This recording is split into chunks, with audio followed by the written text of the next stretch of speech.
Hello, everybody, and welcome back to another episode of Finding Freedom. Now, in this episode, we're going to cover the title, Why You Should Use Glass Instead of Plastic. So, one of the things that I learned growing up was that certain things were dangerous, right? When you were careless with them, right? So, when you are careless with something, it is, well, a dangerous thing, right? So, if you could care less about something, does it make it dangerous? Well, in actuality, yes. For instance, if you care less about certain individuals, they become dangerous sometimes. If you don't know about a glass and what happens if the glass breaks, right, you can cut yourself and it becomes dangerous. So if you use plastic, you learn to care less about the glass, which is known as a cup, right? So a cup could be made out of plastic. It could also be made out of glass. It could also be made out of wood. Depending on its purpose, well, that'll determine also its value, right? But the way it's made will also determine the lifetime value that you get out of that tool or item, right? If it's made out of wood, when you drop it, it still be durable. If it's made out of plastic, same thing. If it's made out of glass, it will break, right? So how do you teach people to care about something? Well, give them a glass as a cup instead of a plastic cup, right? Why is that? Well, because they will understand that if the glass breaks, one, the glass was valuable. Two, it doesn't come back. Three, it's dangerous now. If that makes sense, smash that like button if you're picking up what I'm saying. Now, if you educate people with plastic, they can care less about it. If it falls and the liquid falls out, well, the cup is still fine. You just got to clean up the mess and it's perfectly fine. Over time, the plastic will outlast the glass, sort of, because, well, people are prone to break things. And then, of course, if it's something made out of wood, something might happen to it over time because of durability issues, right? We all know that trees or wood can decay just like everything else, unlike plastic. However, if things are made out of plastic, they're cheaper, right? So you care less about them. And if something is cheap, well, then you don't care that much because it doesn't hold that value, right? But then again, if you go to a fancy restaurant, they don't use plastic cups, they use glass cups, right? And those glass cups are more expensive along with the drink that comes with them. You can pay $1.50 or $2 at a gas station, get a plastic cup, fill it up with soda, or you can go to a restaurant, put the soda in a glass cup, and now that soda is worth $5. So it's a very interesting thing because, well, we should be able to utilize that as an analogy to take care of each other and care more instead of caring less. See, some people, although they are durable, after a while of being beaten on or being dropped or being abused because people care less, that thing too can become dangerous or hazardous, right? What happens when you melt plastic down? Well, the fumes that come from it are dangerous and toxic. It's very difficult, although plastic can be recycled, it's very difficult when somebody is inhaling all those fumes constantly, so on and so forth, right? If you burn wood, however, yes, there's smoke, but it's not as dangerous as burning a plastic cup. And then, of course, glass, well, that comes from sand, so on and so forth. Not to quote the sands of time here. However, how do you keep time? When we originally kept time, we had a sundial and then we had an hourglass that was made from wood, glass, and sand, all three things kind of into one, and the glass was transparent. See, if you wash a plastic cup over and over again, sometimes things could get blurry. This is why you don't have a plastic windshield, you have a glass windshield, right?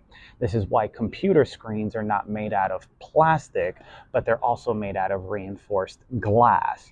And this is also why the laptops and computers, when they were being built, so on and so forth, had so much value because, well, if it broke, well, then you would be wise enough to not do that thing again because it cost money, right? Same thing happens with people, right? The thing is, once you spend money, you could go out and get more money. If you're a business person, once you fire somebody, you can go and get somebody else.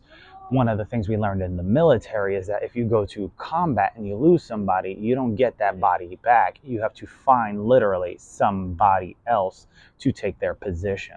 Now, this goes in life and this goes with everything else. So if you want people to be more conscience, right, or cautious in life, show them to care more than caring less. See, if you break a mirror, it's bad luck, right? But you use a mirror in order to look at yourself. Now, if you're wondering how I filmed this, it was on my iPhone, and my recording device and software within there allows me to not only mirror myself, but to capture that speech, those words, that body action that comes along with everything else. And I'm able to see myself as I present to whomever watches this. See, you can't really do that with plastic, can you? You can't do that with wood. You can only do that with things like glass. See, have you ever seen a plastic mirror, right? A plastic mirror would have other things attached to it. It may be made out of plastic, but it has a thin film on it that has a reflective surface. But can it be used as a magnifying glass? Only if you're able to bounce light off of it. But a magnifying glass can be used the same way to intensify the solar energy that comes down. And this is where people like to play scientists and fry ants with it, or whatever the case may be, so on and so forth. So if you're understanding this philosophical video, and I say philosophical because philosophy is hard to understand, and sometimes philosophical wording is difficult for others to understand, but those that are in the know will have the knowledge in order to interpret what is being said. See, most people think freedom is free until they realize that it's not. See, growing up, some people used to make fun of certain individuals, and then those individuals had to put you in their place in order for you to understand where they were coming from, right? Let's say you made fun of a bunch of Indian people from India and the way they communicate and how they're taxi cab drivers and IT people, and then all of a sudden you're driving an Uber and your technology is messing up, so on and so forth, right? So what do? You find somebody that could help you. But then, of course, you see the little guy getting picked on that can't defend himself. So the little guy goes and gets a bigger guy to come and help him, right? And then you get upset, so on and so forth, because now the person that was picking on the little guy has a bigger guy to pick on you, and that guy's a lot bigger. Now, here's the thing, not to say anything that may get misconstrued, but I had a tendency always of looking after the little guy, right? So if you're a lost boy or lost girl, for those of you who have been in the Finding Freedom crew for quite some time, I'm speaking to you, so on and so forth, right? And what do I mean by lost boy and lost girls? Well, if you ever seen the movie Hook with Robin Williams about Peter Pan, there's a section in there where he goes, Toodles lost his marbles, so on and so forth. And I was speaking to a couple people, so on and so forth. And I said, you guys pay attention to so many things and you don't really know what matters. I said, and I showed them a marble, right? I said, you ever wonder how they get those designs inside of a glass marble? And the person that's really scientific and technical was like, oh, well, it's a process and you do this and blah, blah, blah, blah, blah. Yeah, that's not what I'm trying to say. I said, how do you know what the universe or galaxies look like? I said, because to me, if I were to take marbles and throw them on a bed sheet, right? If I were to spread out a bed sheet, right, over air, having people hold the bed sheet and throw marbles on top of it, it will kind of look like the planets and everything and the stars in the universe, galaxy, solar system, whatever you want to call it, right? You just have to arrange it a certain way so that they move in a certain function. I said, did you lose your marbles yet? I said, because you're still trying to explain everything else, but you're not answering the question. Did you ever wonder how they got the design into the glass ball, the sphere, right? And then, of course, we went on to other topics. I said, okay, let me make this a little bit more dramatic. Have you ever wondered where babies come from and how does the baby get into the belly of a woman, right? You ever wonder how that gets there? And I was like, okay, explain to me how a marble is made. Well, you have the glass and then you have to inject. I said, stop. You have to what? He goes, oh, well, you have to inject the coloring and blah, blah, blah. I said, okay, stop. Now let's go to medical terms. Medical people, shut up. How does a baby get into a woman's belly? And then they slowly started to put two and two together. Well, you have to have something inject something else, etc. But the thing is that something has to want it and something has to be willing to fight hard enough to get inside and penetrate, right? This is where you get devices, right? In vitro fertilization, so on and so forth.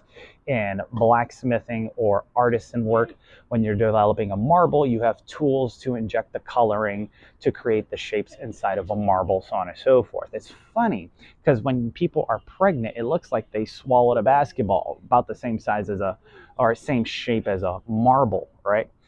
And if you were to go back now to the movie, Hook, because Peter Pan looked after the lost boys and girls, so on and so forth.